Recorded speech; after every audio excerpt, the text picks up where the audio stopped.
I actually think we have two speakers for this next one, a pair of Googlers.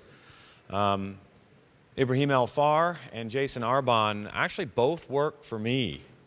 They knew there were no special privileges getting them in this event.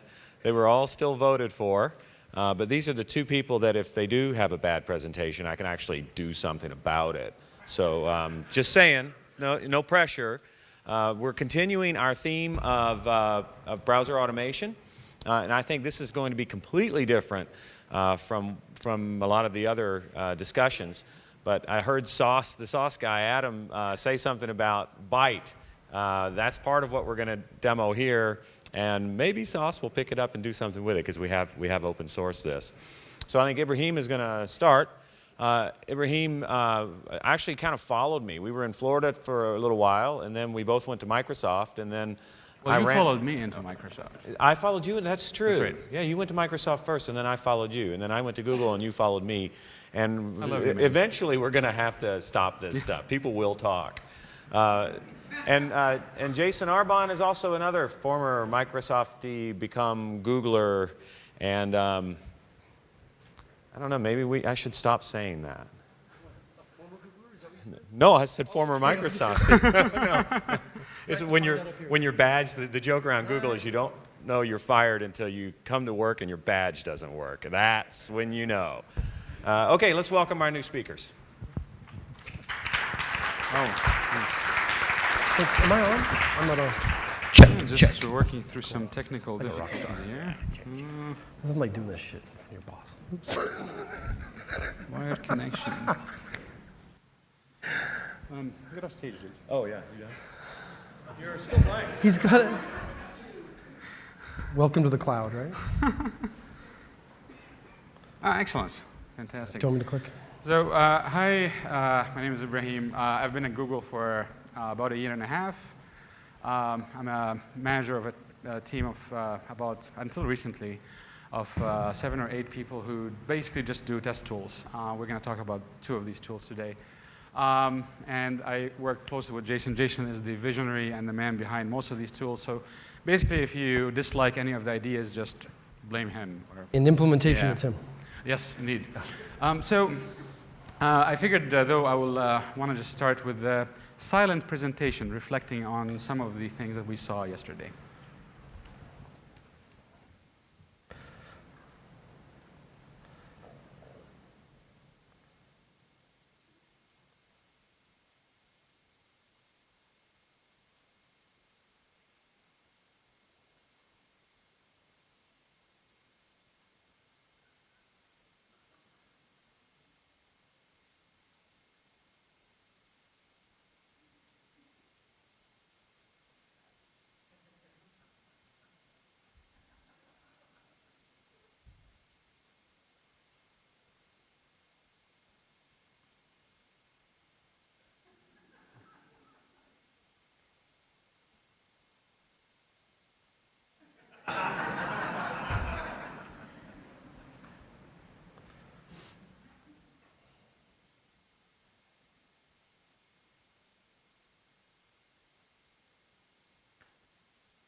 So anyway,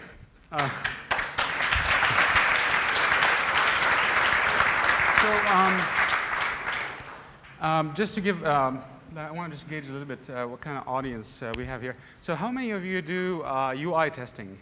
Oh, cool. How many of you do JavaScript, like write JavaScript on a daily basis? Oh, excellent, interesting. I always found it interesting, by the way, that a lot of the people who deal with web testing on a daily basis just don't really deal directly with JavaScript. How many of you have deal with manual testers, like work with manual testers on a daily basis? Cool. How many of you have filed bugs? How many of you have spent a whole lot of time talking to developers about convincing them that you need to fix those bugs? How many of you had the opposite experience of just, developers just fixed it on a regular basis? Oh, fantastic. Of course, Tony has it right. So So there's always a place for testers. Can you help me with the clicking, please? Yes, sir. Yeah, so that's why I brought in Jason. He's basically my clicker. Well, Not funny. yeah, pretty much, yeah. So crowdsourcing was mentioned yesterday, and as a powerful sort of way that actually scales in terms of bringing the crowd to test instead of like hiring a dedicated set of testers. And that is especially true for consumer applications. So I'm not going to pretend that this works for enterprise applications. I'm not going to pretend that this works for operating systems or even for back-end stuff. But what we found is for consumer applications with a lot of UI stuff, this works pretty well.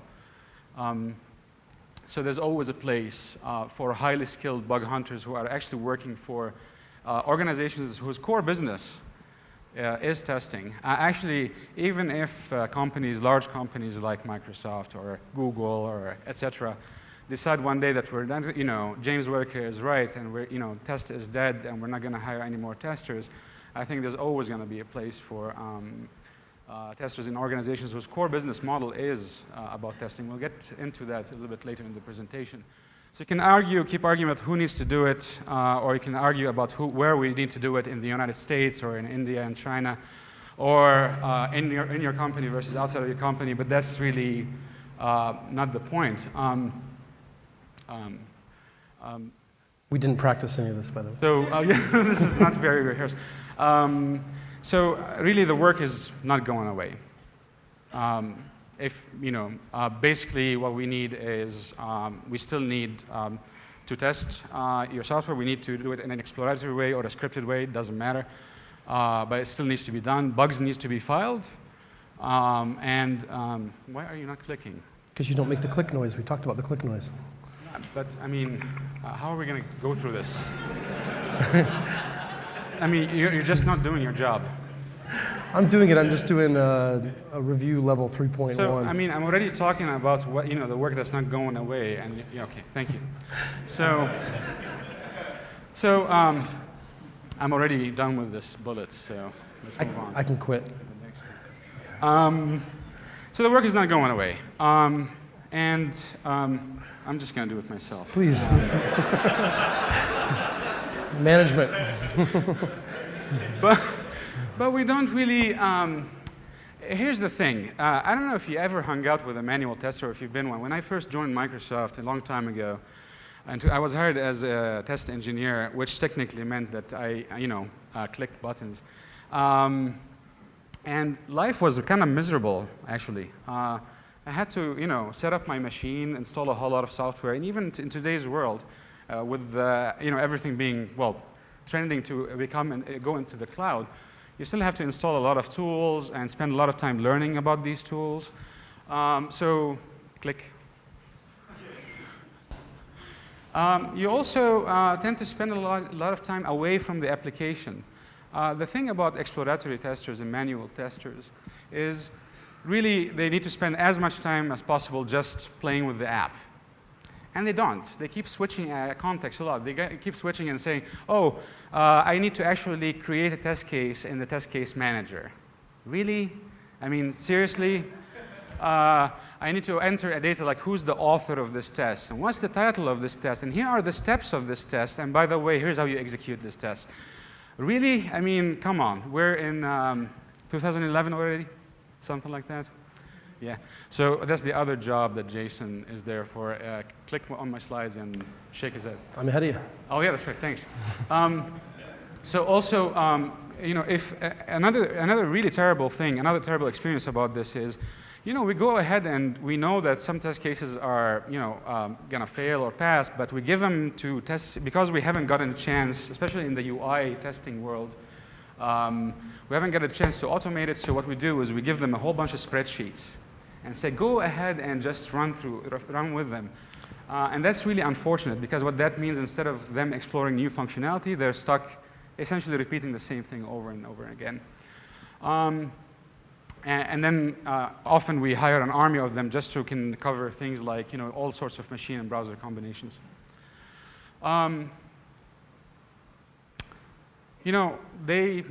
Manual testers these days also still spend a whole lot of time testing a whole lot of stuff that can be found by a machine. And so really, test case managers, bug filing systems, and record playback software, which is really central to the life of a manual tester. I was going to say it just needs to die, but what I really mean is it just needs to be invisible. It needs to be invisible so that the user of the software, who can be a tester, or the developer of the software, or the manual tester, who is a dedicated manual tester, anyone can actually... You know, we only have 30 minutes. So, so for us, when we talk about, you know, at least in our team, when we talk about the crowd, we actually don't really mean just people. We mean a crowd of people and a crowd of machines. And it's really just the best of both worlds. So this is the standard, testing is labor intensive. So let's go on to the next slide, actually. So I'm going to go through, I'm going to go through just a bunch of the tool work that we've been doing. BITE stands for Browser Integrated Test Environment. It's at the client portions are already open source. You can go and take a look at them. And we're going to first take a look at the record and playback feature. Or your internal Google emails popping up. Oh, yeah. Hopefully. Well, just try to ignore that. Will that show up on video? Yeah. Oh, crap. All right. But I quit all notifiers then. Oh, well. It's only a job that pays the bills. So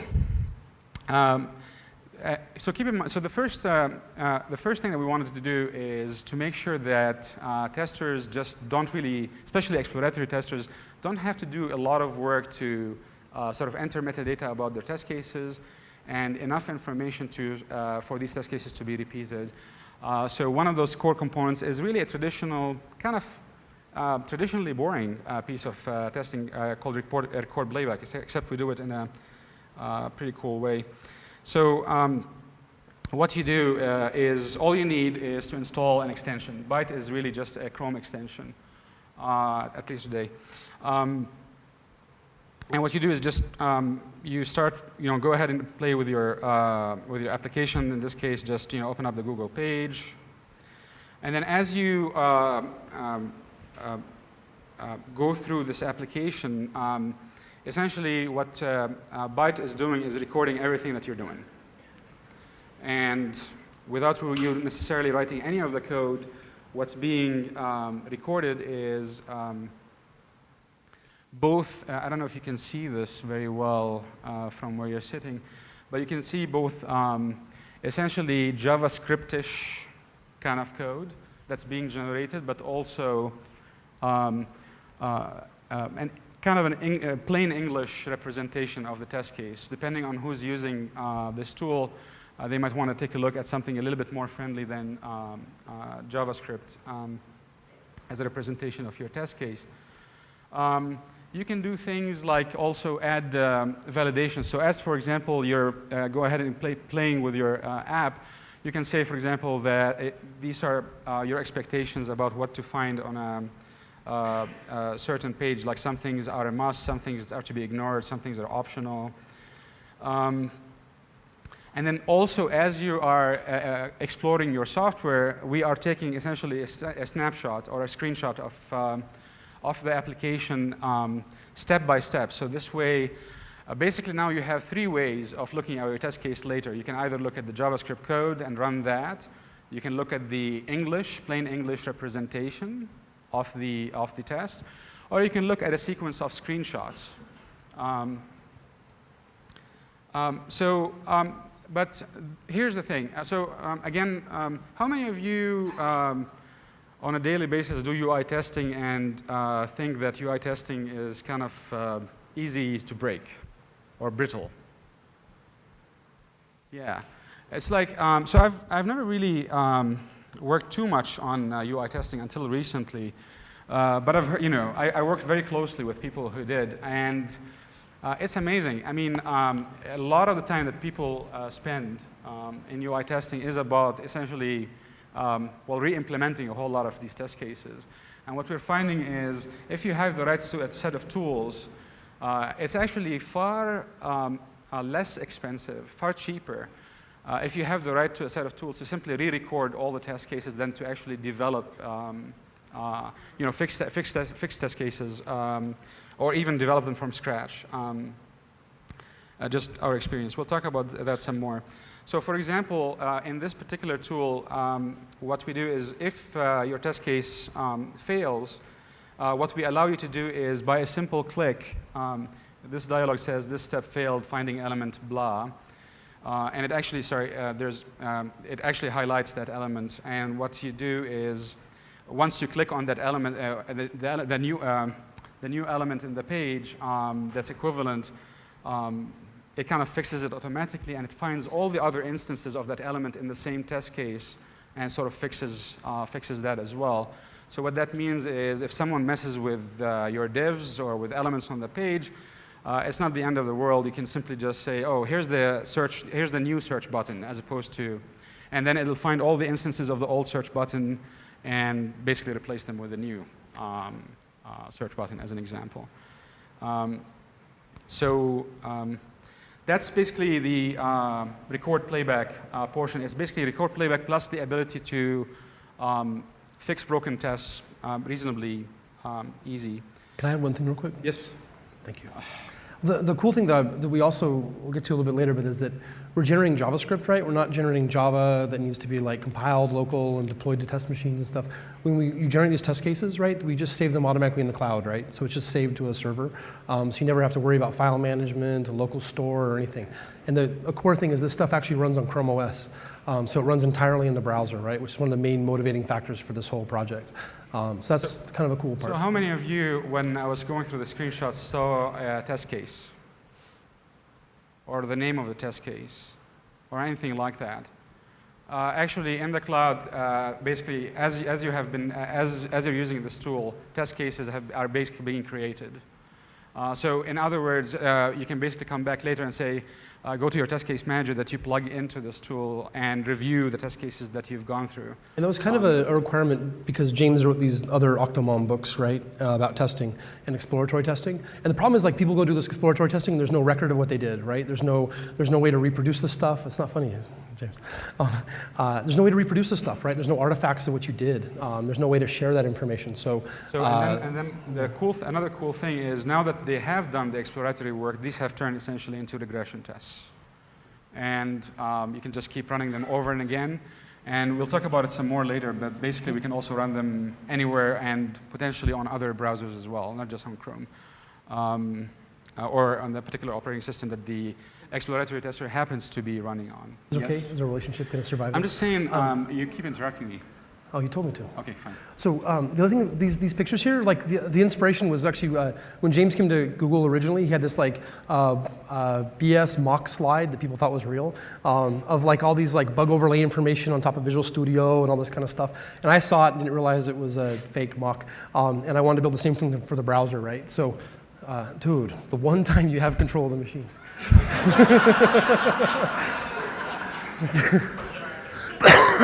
But just like, when testers are going through this, they don't have any context. They don't know what test cases are going to be running. They don't know what bugs have been filed before and all that kind of stuff. So the idea was just like modern pilots that deal with a lot of information overload. We wanted to do a heads-up display kind of similarly like in the browser, right? So we're trying to take the bugs, the test case data, the debug data, the code coverage data, and put that and overlay it right on the application while you're testing it to avoid kind of this flipping between applications and different web pages and stuff like that.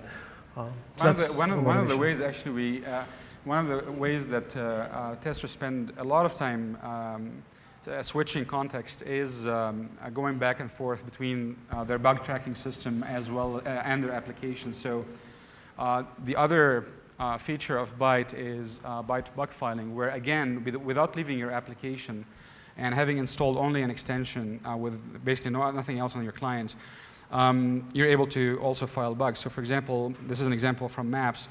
So you just go to Google Maps, for example, and look for Seattle pizza.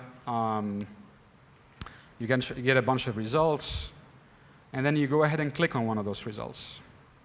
And let's say that you found a problem with this particular result. So all you got to do is click on Report a Bug. And then this is very application specific. So often what we do is we take a Byte and essentially, with a little bit of customization, customize it for a particular domain. In this instance, it's maps. So if you look, it's kind of hard to read, but a pop-up comes out and says, is this a problem with the map tile? Is this inaccurate or incorrect search results? Is this wrong or missing directions? What is this? It just starts asking you questions. And then it asks you, please point me where if it's a visual problem or it's a problem with the UI, please point me where in the UI is the problem. And then, of course, you can choose. It's kind of hard to see, but it says the problem I'm reporting is not related to the UI if it's not necessarily a UI problem. So let's say you click on this element that's highlighted. And now, in essence, pretty much everything that you need has already been kind of generated for you. These include things like the screenshots of everything that you've done. Mind you, everything that you've done so far until you're about to file the bug. You can, including screenshots, including all sorts of useful representations of the test case. The code that is required to actually run the test case in a browser in JavaScript. And then, of course, the capability of, there's a button there for the capability of actually playing this, replaying what you just did. And then once you review this information, if you're satisfied, you say bug it, and you're done. You haven't left your application, you still see your application, but you're still able to also file bugs. Can I add some sugar? Sugar? I was going to pause anyway. Sugar? Yeah. Sorry, I get a little worked up about this stuff. So the cool thing that's happening is, so this is like the internal bug filing tool now on Maps for internal, like if you're on Google CorpNet. And because you used to get dog food bugs from everybody, right? Everybody's using Maps, and these bugs were horrible, right? They're like repro steps from like program managers and marketing people, and even from testers. It's like that aren't on the application, right? The funny thing, if you use Maps, the URL never changes, right? So people say like, here's the repro URL. It's maps.google.com, right? And they go, thank you, right? What we're also doing in the background here is we're collecting a bunch of information from the DOM that's application specific again. Lights up on Maps. That includes all the debug URLs and all that kind of context that the developers need. But we talk to them like, what information do you need? And we just add it and we scrape it out of the DOM. It's just a little bit of JavaScript. The other interesting thing that's going on here is that when people have this extension installed inside of Google, it doesn't record anything. It's just sitting there silently, right? But when you're on maps.google.com, this little thing starts recording, right, as you're doing stuff. So when you go to like file the bug, it actually has the script of everything you've done on maps.google.com, right, in that domain. So like, so the developers, when they get the repro, it's not like, hey, I'm on this page and there's this bug. They can actually click a link, and then we pull that JavaScript down into their version of the extension, right? And it actually like goes to maps.google.com, and then if they were browsing for 15 minutes, it will just play the entire 15-minute sequence of what that user did. They may not even know what the interesting thing they did to induce the error state was. One of the holy grails, I think that I've been looking for as a developer actually is being able to look at go to my issue tracking or bug tracking system, and just be able to look at the bug and just click a play button, and just for that for the bug to be replayed. And this is actually a reality for a lot of scenarios right now because of this. Except it's a URL, not a button. Well, yeah, because it's a feature request. Okay. Let's not deviate off script. Dude. Again. I saw your password. Oh, really? Yeah. And they know how many characters it is too now. Oh, yeah, it's 12. We missed the search space. Yeah. So the other thing that manual testers also, and by the way, I use the word manual testers like loosely. I mean, it could be a dedicated tester again, or it could be like just a user. It could be really anyone who's essentially volunteered to test software. So one of the issues that they also deal with is having to essentially file a whole lot of duplicate bugs, or not knowing where most of the bugs are, because as you know, when there's an area where there's plenty of bugs, there's probably a whole lot more bugs in that area, so you want to go ahead and attack that. Or vice versa, if no one has filed any bugs in an area, you want to go and figure that out. So let's go back to the maps scenario. And sometimes it's even lonely, right? When you're a tester and you're alone with your application, you don't know what else has been going on there. Yeah. I don't know, that's what I feel like all the time. It's lonely. I'm with you.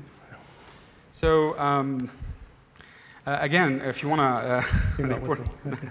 if you want to report a bug, before you report a bug, you can also see all the bugs that are related to the application that you're seeing right now. And then if you activate overlay, what will happen is you actually will see a highlight of this is where other people have filed bugs in this application. And you can click on that and find out, oh, someone actually already filed a bug in this particular, on this particular element, and it's probably the same issue. So you can, on the spot, say, oh, okay, this is not a bug if you're a developer, for example. Or you can say, okay, this is resolved now. It's no longer an issue. You can add a comment if you're, for example, a colleague and say, oh, yeah, I've seen this too, but you've missed a couple of points. Maybe I just want to add a comment. So it's actually turns really testing from this solitary activity into a very sort of social. I'm actually thinking about it. Maybe people just don't like me, right? Yeah. Yeah. No, another thing, this list of bugs here, right, isn't just all the bugs for maps.google.com. This is actually like, we do relevant stuff here, right? So as you're browsing, like, if the URL does change, we like filter, we do some smart filtering and stuff for relevance. And we also look at the content of the DOM to do the filtering and do the smart query. So it's like there's thousands of these things, although we pretend there aren't any bugs in maps. But we pick the right set that are probably going to be relevant for the map tiles that you're viewing right now. Click. Yeah. Now it's yellow. Yeah, that's exciting. Yeah. Yes. Right. So then this just bots. It's like James' shirt. All right.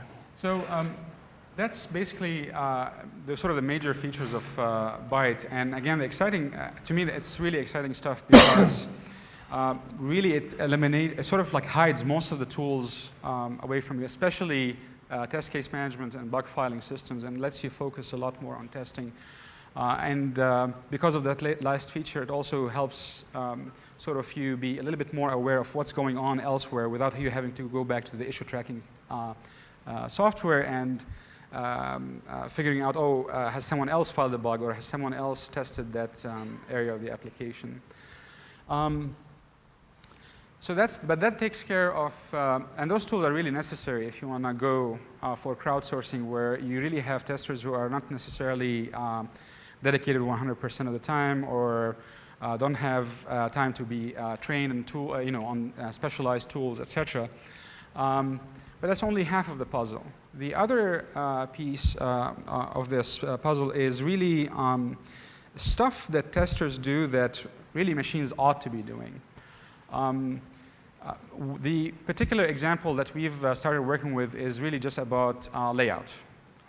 We had an army of testers dedicated to figuring out whether layout problems change over, there are layout problems introduced over time for given applications. And really, the problem with that is most of the time you really don't have layout problems. Most of the time, for 90% of the cases, 95% of the cases, you're just verifying that there's absolutely no problem. But it's a little bit more about just doing stuff that a machine can do or should be doing. Are the by-die testing people here? No, yes? Hello, marhaba. That was hello in Arabic. And as you may have heard, I spoke from right to left. But that's the by-die stuff actually is a prime example of the kind of thing we're talking about. It's like most of the time, either you can resolve these things automatically, and then for a small percentage of the time, you need sort of a human decision to figure out what's going on. So bots is about that. Let's just jump into demo. So in bots, what you do is you say, okay, here's the application I care about. I say I care about, for example, www.google.com because I test that stuff. You also care about a whole bunch of other applications. And then you give it to bots. And then bots takes care of things magically. As far as you're concerned, you don't really necessarily know what exactly bots does. All you know is it's trying to figure out whether, in this case, it's testing for layout problems, but it could be testing for by-die problems. It could be testing for very basic accessibility problems that can be detected only without using the semantics of the application. And then over time, what happens is bots comes up with results.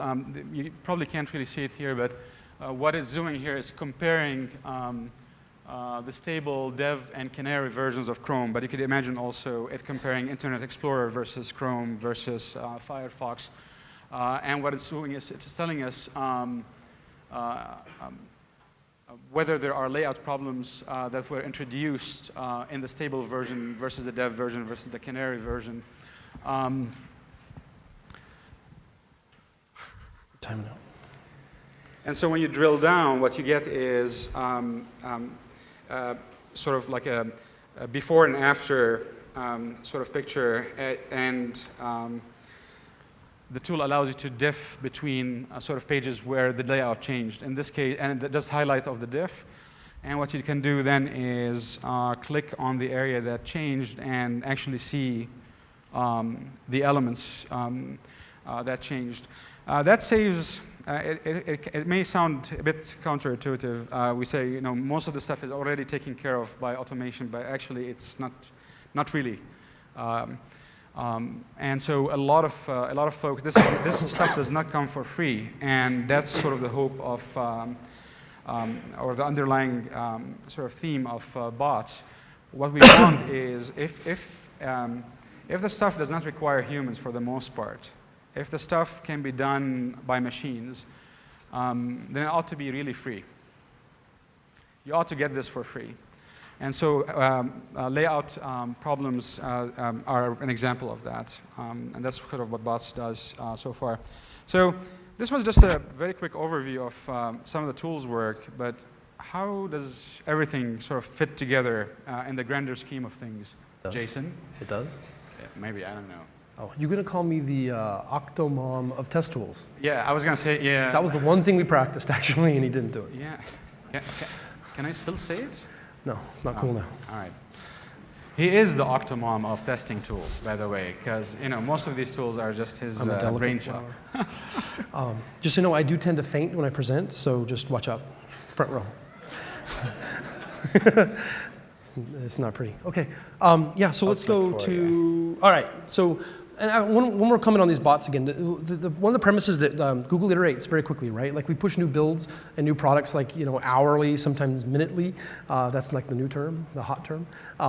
But we ship so often, right? The reality though is that there's very few CLs. That's part of our whole quality kind of attack, right? Is small number of changes, iterate very quickly, deploy, test, and flight all these things, right? So the problem is tests can't keep up. But the reality is these apps don't change that much, right? Google.com kind of looks the same as it does a few years ago. Don't quote me, but like the apps don't change a whole lot build to build. But what manual testers are doing all the time is they're scanning these web pages, doing these like suites of regression tests, and that, yeah, it still looks the same as it did yesterday, or an hour ago, or a minute ago, right? And that's just a complete waste of time, and we've really talented, bright people doing this kind of ridiculous work all the time.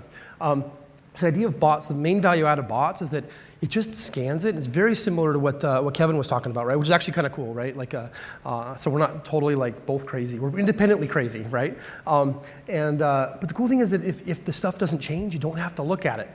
That's the key premise of the whole thing. So you let the bots do this crazy work and diffing all the time, right? And you only route the stuff that require a human brain to evaluate, because the stuff doesn't change. So let's get on to the interesting stuff. Thanks. So this slide I created like an hour ago. I don't know how it'll go. We'll see what it. So I want to say, like, so back to what James and Alberto were saying, Doomsday, whatever, yesterday. Test hasn't evolved, right? Like, and I started at Microsoft. I started working on IE4, which I guess dates me now. I guess I'm an old man now. But I was working on IE4, and guess what? I found myself working on Chrome doing this. I can say it, I guess, the same damn thing. And actually, people were doing even more manual work at Google than they were at Microsoft, right? And I was like, I thought this was the cloud in the future, right? And I've landed in the middle of I don't know where.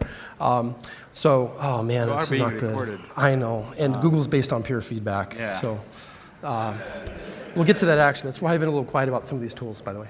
But really what happened, I just want to say, this is kind of the way I visualize this stuff, is that, you know, back in the day, Yahoo was pretty cool, right? When the web was pretty small and evolving pretty slowly, right? They just had humans like index interesting sites and put them into this, you know, giant hierarchy of sites, right? And they just categorized these URLs, and it worked pretty well for the time, right? Like when I was in school. And then Google came around, this company that pays my bills, and I love them, and they give me coffee. They figured like this won't scale, right? The internet's changing faster, it's growing, it's getting bigger. So what do? They basically ended up doing like just the modern search stack, right? Which is this crawl and index, and then and using PageRank to find surface the relevant stuff up. And it's not a perfect system either, right? It doesn't know every single URL, and they're not always in perfect order, right? But really what happens is when I looked around, Test was still doing the manual curation of test cases. And they're very directed, and they're very like in these hierarchies and test case managers and stuff. But the world had changed, and the web had changed, right? But testing hadn't changed yet. So I just want to say that the web and search has made this transition, and actually even Yahoo has now because of Bing. We want to see what would this mean if we thought about this in the context of testing, right? How could you actually test catch up and make the same transition that we missed, probably a decade ago? This is actually Ibrahim's girlfriend in the picture. But sorry. I was like, who is this person? I don't know. I just thought of the net. Some early results. So the thing is, Google is based on peer review, like for feedback and your review scores and your bonus. So I've been kind of quiet about the data. But what I've been doing under James's semi-watch, and I've scanned him and doing all these experiments and funded these large teams, is measuring humans and comparing the human activity, the manual testing and automation, right, versus bots and versus the crowd. That's really kind of what we've fundamentally been doing. We've had to build a lot of infrastructure to do that. And Byte has been part of like, how do we make these testers even faster? I've been trying to help the manual testers too, but I wanted to find out what's the real, what's the answer to this stuff, because no one was really experimenting. They were kind of linearly just checking the features that came into the build yesterday and the day before, and so I figured I'd experiment a little bit while I got a crazy manager that would fund it. So the fundamental first point is, and I can go on for hours, so I've only got a few minutes here, bots are actually faster and less expensive for basic regression testing than humans. Who would have thunk, right? I mean, we actually kind of all know that, but we don't use machines for that. And that's been a kind of a theme of the conference, I think. And I think that the bots are kind of the first stage of that, the simple layout bots. Got some examples, but I don't have time for those things. Also, the interesting thing is I've compared I won't protect the innocent, right? Like some of the Chrome testing, right? We have these dedicated teams of manual on-site vendors and full-timers doing these manual tests, and they used to be doing it, weekly, and they just kind of recycle the test pass again and again and again indefinitely, right? And doing the same thing. And then we passed one of these builds I did for an experiment. I passed them through UTest for crowdsourcing. And guess what? We got a lot of bugs. Like the same build, like they came back with like 1 or 2 bugs, right? Like the crowd testers came back with like 18 bugs. Like literally it was just that, right? And I won't talk about the money, but like it was a lot cheaper than our dedicated testing team. And they're also faster because you can parallelize these people where you can't parallelize a team of 5 people. So that's actually very exciting. And the quality of the bug, it's not just more bugs, right? Like they're actually like interesting bugs. And someday actually I'll probably blog or something, I'll share a lot of that data over the next like month or so. The other is it's faster to re-record bugs. So this is where Simon Stewart, who he left, but I warned him I was going to badmouth him before he left. The reality, so we worked with the byte record playback in this JavaScript generation. We worked with the Chrome Web Store team, right? And we thought, hey, you could try this out. Maybe it'll be working. Maybe give us feedback. Maybe we're stupid. This is a dumb idea, right? To do the JavaScript stuff instead of the WebDriver. And what happened is we came back a few days. We left him alone for a while. Wednesday is a cool guy. We came back and we said, how are you using the tool? What's your feedback, right? And we thought we were going to spend all the time on these like, when the element's not there because the web page changed, and we have the UX to like fix your code up on the fly kind of thing. But that's where we thought we were really clever. But the reality is he says, I don't use that crap, right? He says, I just regenerate the test case. It's like, well, duh. So it's actually like, takes him like just 5 seconds to try the feature out. And then like we've generated the test case, we've stored it for him, and he can replay it at will. And it's done. Once he records it, it's persisted in the cloud, and with one button you can run it. You don't have to worry about all these like server farms, and we have some server farms that take care of this stuff, but you can execute all this stuff in the browser itself. So anyway, we'll get on to the anti-WebDriver stuff. How are we doing time? What? Another 5 minutes? Okay, dude. Okay, all right. I will. Done. Okay, so here's the new cycle. So I propose this. Test isn't dead, it's just changing. There are dinosaurs in the room, and some of them will actually become birds, right? Some of the brontosaurs just fossilize. So we've got, this is the new workflow I think is going to be happening, and these things are converging, right? You've seen what Kevin's got and crowdsourcing. People are talking about all these components, and this is kind of the flow. So a developer basically comes up here in the number 1 slot, right? And they just deploy the application. You notice I don't have any like listing of specifications or test plans or any of that kind of junk listed here. They just deploy the application, right? These bots over here, we've done a lot of work on running these things on SkyTap actually, which rocks, and they don't pay me for saying that. But we run this stuff on SkyTap VMs. And the cool thing about it is that, so these bots run, and 95% of all the pages don't change, so we don't need to look at them. So we don't have any human involvement still, right? So of the ones where we find diffs on these pages where they're interesting, and we haven't like said ignore this stuff because this is like the bots are stupid sometimes. You say ignore it, it never does it again. But we basically come up with these like list of diffs, right? So then what we do is rather than pass it to on-site dedicated testers again, we pass it off to the crowd, right? With this byte kind of enhanced overlay, fancy heads-up display thing. So what happens is we route it to a crowd tester, right? The crowd tester looks at these diffs and says, oh, that looks like a new feature, or that looks like a bug, right? And they don't really know all the time, right? We've talked about context with crowdsourced people and stuff. They don't always have the full context of the project or why, but they don't always need to. What happens is that, and we've done the study, right? So really, it's actually higher than 95%, but call it 95% of all these diffs, of all the stuff is identical. The stuff that's different, we filter out about 70% of it with the crowd. And we've compared that with our actual on-site dedicated testers that know the product, know the developers, and go have lunch with them, right? They're as good or better, and they're actually faster than our dedicated testers to filter out these diffs. So then now we've got, of all the possible work we could have done, we're down to like 3% of it or less, right? And when there is an issue, like they're loaded up, they already got the browser open, right? They click the repro URL, it loads it up, and then from the diff, and then they just basically click on whatever is the problem, right? And they go next, next, next, and then the bug is filed. And that bug, we've got feedback on from the early deployments to the Google Maps team, is better than their best tester filing the bugs. Because their best tester doesn't include all that debug information. And their best tester still writes a lot of times, step 1, it's embarrassing, right? Like you use spaces or you do a tab, right? 1, go to this URL, 2, click this button, you try to describe it. There's none of that crap. So it's faster and it's better data for the developers. So then we just route this back, right? And also, we'll talk about that in a second. We route this back in a bugs dashboard back to the developer, and they just have a URL, right? And they load the URL, and they can see like, hey, nothing changed, or there's a couple flagged bugs, and then they click on that, and it takes them back. It does the repro, and it takes them to the possible bug, right? And you realize what's going on in all this whole flow is that there's none of us in this flow. That's the cool, crazy thing. That's where I think some dinosaurs think test is dead, but it's just been automated, right? And it's been outsourced kind of to the crowd and to machines. And this is this flow. We've actually tried this flow once. It's early, but it actually works. So we don't exist in this thing. That's where we got to think about what we're going to do. I argue we should actually participate in making this flow better, and also like work to instrument stuff, but do more quality work on the product. But and also what's going on here, we found that we needed to do, because everybody goes like, oh, the bots are kind of stupid, right? And they just find these diffs, right?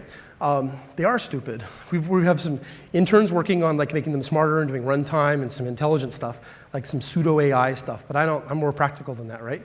Let them do the 90% job. But what really happens is we have a continual set of exploratory testers that are just assigned to the project, right? And we just use the crowd. We have a pool of, we tried different things. We tried pools of 5 and pools of 10. What we think works best is having a dedicated set of, like for instance, half of them are dedicated, so they're always on the same product, so they have the context, right? And then another half UTest was able to rotate through for us. So we got like people with different browsers, like different opinions on stuff, they're looking for different bugs, they have different context. So if you have a continual exploratory testing going on with bots and then just simple like looks like a bug or doesn't look like a bug, you've basically solved about, like almost 100% of this kind of a testing problem. Because the developer is a smart guy, right? A lot of us are also developers. You can just look at the bug. The problem is we spend all this money and time and latency, right? Having people sitting in front of the machines doing these repetitive tasks over and over and over again. I think we can eliminate like the vast majority of that work with this kind of a workflow. That's kind of the fundamental thing, I think, where all these things, when these tools come together, we make the crowd testers better with a byte, they're more efficient, oh, wow, okay. Thank you. This is me from 5 years ago, actually. So I'll skip most of that stuff. Actually, can you go back, though? Where? To the bell bottoms. Well, wrap it up. Done. There's overhead and slide switching. No, this isn't bell bottoms, those are bell bottoms. Do you not know what bell bottoms Do are? you want to go with the nice bell bottom? There's like 10 minutes left. So there's a lot of stuff that isn't in that slide. You can look at this slide later. Dude, it ain't there. It's actually a streamlined process, right? The reason I say bell bottoms is that back to what James is saying and stuff, like testing hasn't freaking changed. We get a little bit better. We're still loading up consoles. No offense to the cool JavaScript stuff we saw. Like we still like test the browser from a freaking console. That's crazy to me. We have a browser. We have a platform, right, in the cloud. So we can go next. But what I do is I call bell bottoms on stuff, and that gets me like unhappy looks at work all the time. If people say that, I say, why are you doing it that way? What about if we do it this way? And they just go, well, that's the way I'm doing it. I declare bell bottoms. So I don't know, you could use that, or I don't know. The last thing here is, if you want more context on all this crap, sorry, I said crap. Damn, I'm just too honest. Yeah, my family raised me right, unfortunately. So there's a book coming out. James, this is the cover. This is the working draft of the cover, I think. But there's all sorts of, like, there's some, we talk about how we do testing. We do all the unit testing. We do all this kind of stuff. It also talks about a lot of these experiments. It actually talks about, like, the origin and who was doing Byte and why they did it and how we scammed James into believing that we could actually do some of these things. And how when he told us not to do bots, we had 2 interns do it anyway, and right in the same office, and he didn't know. It's actually totally true, James. You know that, right?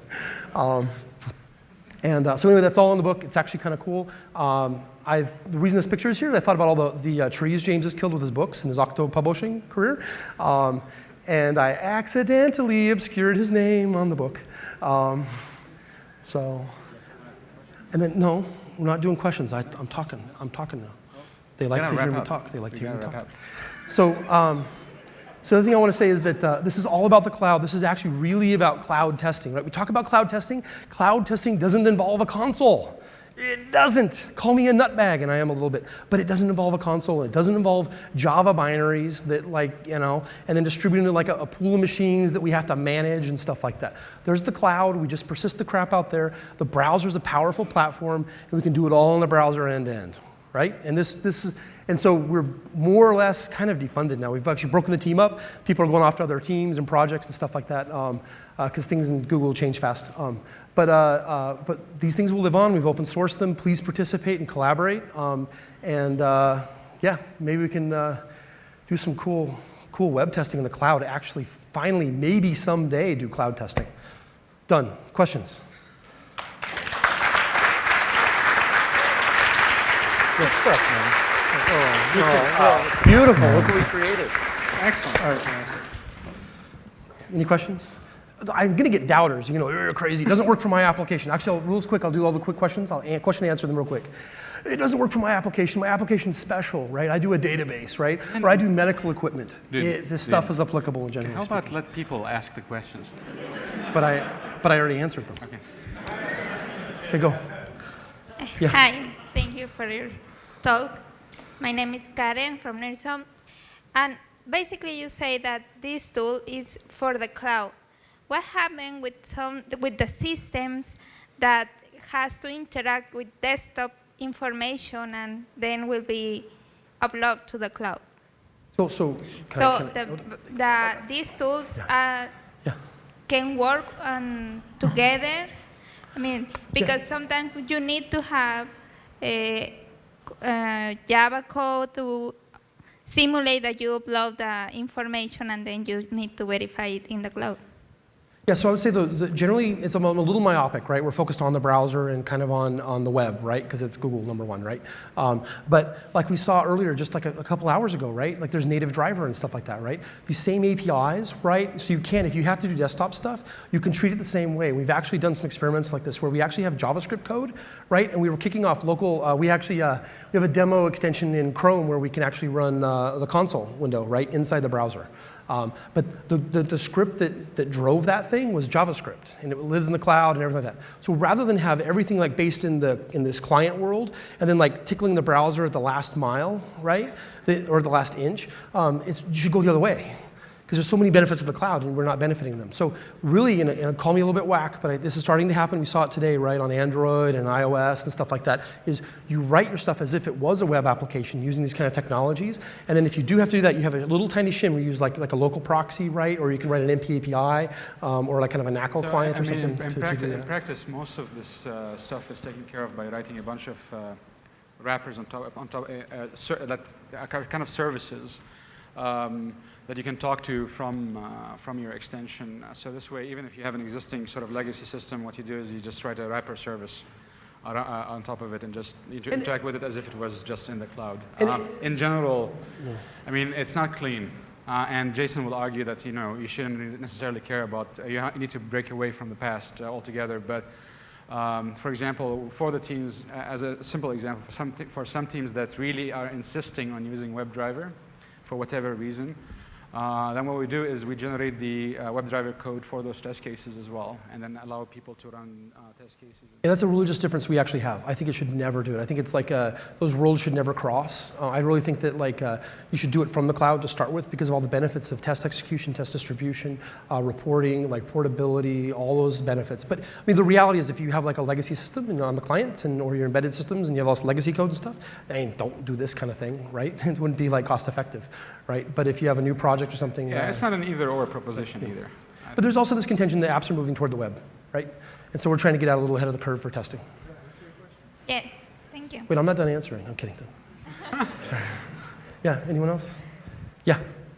So you guys said you had about 5 or 10 people dedicated for U-test. How is that any different from just having 5 or 10 people that you have yourself if they're dedicated to you anyway? Cool. All right. You were paid by U-test, right? So the cool thing about U-test is, number one, they're 24/7, right? There's a few lists of these. And I think they have it on their propaganda material too, right? But they're available 24/7. So like if we do a build, everyone loves the build on Friday night, right? The developers go, oh, I got the last final build, right? And it's Friday at 6 o'clock, right? And they go like, oh, the test team gonna stay the weekend or not, right? You don't have to worry about that. You actually just push it to the crowd because they've got this 24/7, the sun never sets kind of on U-test, right? In their crowds. So that's one thing that's really interesting. It actually affects real world ship cycles even at Google. You could say you have a remote office in Hyderabad, and we've tried that too, but then you have to worry orchestrate these handoffs and stuff like that. But the big one that we actually found on Chrome was that you can only pay dedicate like 5 or 6 full-time headcount, right, to this kind of stuff. Or I'm still talking numbers. But you can only like have so many fixed people and they're fixed resources, and you're spending them whether they're testing or not, right? And then they're just sitting there. The reality is that if you want to finish your test pass, say you have a security patch, right, like a security issue, and you want to do a full test pass before you push, and everyone wants to push it immediately, right? Everyone's been in this kind of situation. A lot of people have been, right? So what do? You turn the dial on the crowd, right? And you say like, give me 100 testers, right, in the next like hour, right? And you can like paralyze, just like we're talking about paralyzing Selenium execution earlier, you can paralyze human execution through the crowd. So it's actually pretty sick. The other big thing, the last one is that you get a lot of variety, right? Like the Google test engineers are kind of myopic bunch. They all went through the same interview process. They almost all live in the same place. They have the same view. They always use Gmail. And people with different context and different insight, right, from their various experiences in other places they've tested or their lives really comes into play. And that's where we saw a lot of the value coming in from the crowdsourced testing, was that they have different perspective. They would see bugs that if you sat our local engineers and they looked at straight on, they wouldn't see it. So there, is that good? Because I can go on for a little while, but they don't pay me. Yeah.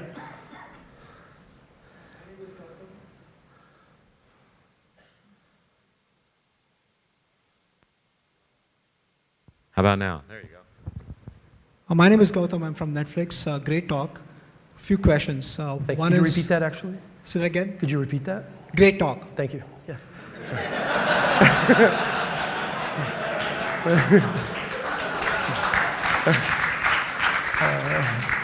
I totally believe in the vision. The first question is, how do you test your test tools to make sure they're finding the real bugs? So we, ironically, I mean, like everyone else does, we didn't at first, to be frank, right? We didn't test these things. Partly because we called them experiment, because we're also a little bit lazy in testing. I got away with that for a little while until teams started to want to use it. What happened is that one of our developers, actually like an SET, a software engineer in test, who was doing just feature work, said like, oh crap, we pushed a bad build, and so now we started the test thing, right? So we just instituted better coding practices and making sure that we did exploratory testing every time we did a release. So we essentially dog-fooded that process, right? And we used Byte to file some bugs actually on our own system when it was working. So it was very organic, bottoms up, and we only really started testing it, kind of like Testivus, the Grim Reaper, was saying earlier, is that we only test it when we need to know if it's working, like right when it goes right at the last second before it goes to a customer, right, or a little bit after when you're embarrassed. That's when we actually added testing to the tools. Second question: how do you ensure that your crowdsourced testers are not filing due bugs? Because developers hate Duplicate bugs? Yeah. Yeah, we actually, there's a mitigation part and then there's a sort of a back-end piece to this. We mitigate some of this by the bug overlay that you have seen earlier. Essentially what we do is we, just like when you're driving in a street and you see this thing that says your speed is 35 miles an hour in a 30 zone, you basically get to see, okay, there are bugs in this area. There are already pre-existing bugs, so that's part of it. And the other piece is we kind of own the cloud that also has the issues that we track. And so we haven't done this yet, but we do plan. Since the format of these bugs is kind of uniform, we can pretty much do a diff and figure out if a bug is already exists. And we did our experiments with UTest. We actually gave them byte, right? So they were filing bugs with byte. And so they could actually see the existing bugs that were already filed. That's the whole purpose of the overlay. And then also, UTest specifically has some PMs associated with stuff. So if your team's like really anti-dupes and you don't have a tester on the other end who wants to dedupe things, they have like program manager people that will actually filter the stuff for you. You just pay them a little bit more. Okay, I will repeat. Great talk. Cool. But now, unfortunately, time is over. But so we are going into a break. These two guys are going to be here for the rest of the day. They're also going to be here for the beer and brats tonight.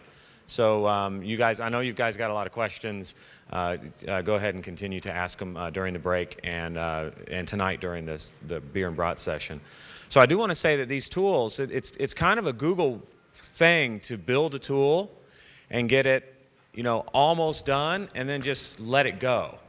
Because that's the way you find out whether your tools are really interesting and useful to people, is that they'll participate to continue the tool even after you stop working on it. So when we changed from a test team to a dev team, we gave these tools up. We open sourced them and we just threw them out to Google. And the Chrome team has picked up 2 of them, and the open source folks are picking up more, we hope. Mogo test, maybe they'll take the bot stuff and continue Mogo with test, I have to say, they do a better job of the diff. They do a better job of it, Jason said. So, cool. So anyhow, please pick these tools up from open source. Go to the Google testing blog. That's where the links to, or the open source blog, all the links are there. And you can find them all on code.google.com. Do some cool stuff with them and interesting stuff with them. And we'll keep the Chrome team honest. Whatever updates they make, we will continue to nag them to open source those as well, so that we can continue these test tools. Okay, thanks a lot, guys. We're going into a break.